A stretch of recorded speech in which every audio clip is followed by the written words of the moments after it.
Hello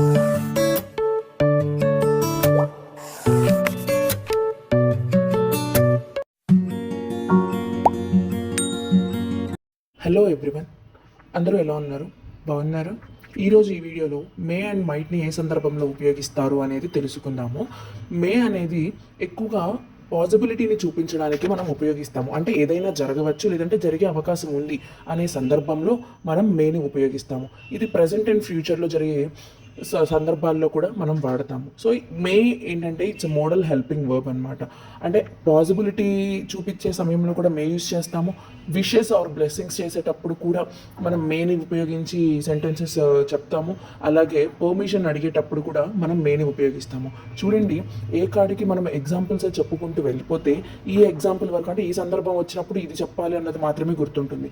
అసలు మే కానీ might కానీ ఏ సందర్భంలో ఉపయోగిస్తారు అనేది కనుక మనం ముందుగానే తెలుసుకుంటే ఏ సందర్భంలోనైనా సరే మే ఎలా ఉపయోగించాలి అనేది ఎగ్జాంపుల్స్తో పని లేకుండా మీరు ఓన్గా చెప్పేయగలుగుతారు. అందుకని ఎగ్జాంపుల్స్ కంటే ముందు చిన్న వివరణ. ఇప్పుడు ఎగ్జాంపుల్స్ చూద్దాము. పాసిబిలిటీ అప్పుడు మనం మేని ఎలా ఉపయోగిస్తాము అనేది చూద్దాం. It may rain this evening. ఈ సాయంత్రం వర్షం పడవచ్చు. She may come to the party. ఆమె పార్టీకి రావచ్చు. We may visit Tirupati next month. వచ్చే నెల మేము తిరుపతికి వెళ్ళవచ్చు. He may get a new job soon. అతనికి త్వరలో కొత్త ఉద్యోగం రావచ్చు. They may by a new car this evening. వాళ్ళు ఈ సంవత్సరం కొత్త కారు కొనవచ్చు. చూడండి, ఇవన్నీ కూడా అవకాశం ఉన్నాయి అని చెప్తున్నారు కాబట్టి మనం మే ఉపయోగిస్తున్నాము. అంటే వీళ్ళు కొనడానికి కానీ వీళ్ళకి జాబ్ రావడానికి కానీ అవకాశం ఎక్కువగా కనిపిస్తుంది అన్న సందర్భంలో మనం మేని ఉపయోగించి ఈ విధంగా సెంటెన్సెస్ రాస్తాము. ఇప్పుడు పర్మిషన్స్ తీసుకునేటప్పుడు మేని ఎలా ఉపయోగించాలో తెలుసుకుందాం. May I come in. నేను లోపలికి రావచ్చా? క్వశ్చన్ అడుగుతున్నాం కాబట్టి ఇక్కడ మే మొదటగా ఉపయోగిస్తున్నాం. May I use your phone. నేను మీ ఫోన్ వాడుకోవచ్చా? May I ask you a question. నేను మిమ్మల్ని ఒక ప్రశ్న అడగవచ్చా? ఇప్పుడు నేను క్వశ్చన్ అడగట్లేదు, ఒక సెంటెన్స్ చెప్తున్నాను. Students may leave after the class.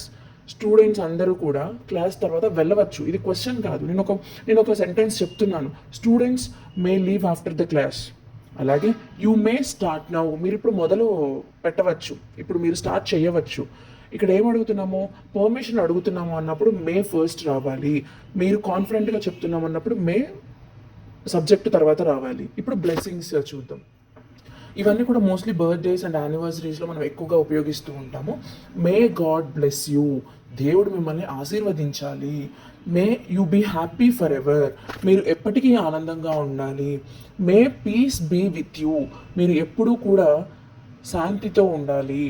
May God protect you. దేవుడు మిమ్మల్ని కాపాడాలి. May all your dreams come true. మీ కలలు అన్నీ నెరవేరాలి. I wish may all your dreams come true. నేను కోరుకుంటున్నాను మీ కలలన్నీ నెరవేరాలి అని. May you succeed in life. మీరు జీవితంలో విజయవంతం కావాలి. మే గాడ్ ప్రొటెక్ట్ యూ. దేవుడు మిమ్మల్ని కాపాడాలి. ఇప్పుడు మైట్ అనేది ఎలా ఉపయోగించాలో చూద్దాము. అవకాశం తక్కువగా ఉంది అన్నప్పుడు మనం మైట్ని ఉపయోగిస్తామండి. మైట్ కూడా జరగచ్చనే చెప్తుంది, కానీ తక్కువ అవకాశం ఉంది అని చెప్పడానికి మనం మైట్ని ఉపయోగిస్తాము. అంతేకాకుండా ఈ మైట్ని మే యొక్క పాస్ట్ రూపంగా కూడా మనం ఉపయోగిస్తాం. అంటే మే అనేది ప్రజెంట్ టెన్స్ అయితే, వర్తమాన కాలం అయితే, మైట్ వచ్చేసి గతకాలం అన్నట్టుగా కూడా మైట్ని ఉపయోగించవచ్చు. కొన్ని ఎగ్జాంపుల్స్ చూద్దాము. It might rain later. కొద్దిసేపటికి వర్షం పడవచ్చు, కానీ కన్ఫర్మ్ కాదు. He might be at home. అతను ఇంట్లో ఉండొచ్చు, but I'm not sure that he might be at home. అంటే నేను అంత ఖచ్చితంగా చెప్పలేను అతను ఇంట్లో ఉన్నాడు అని.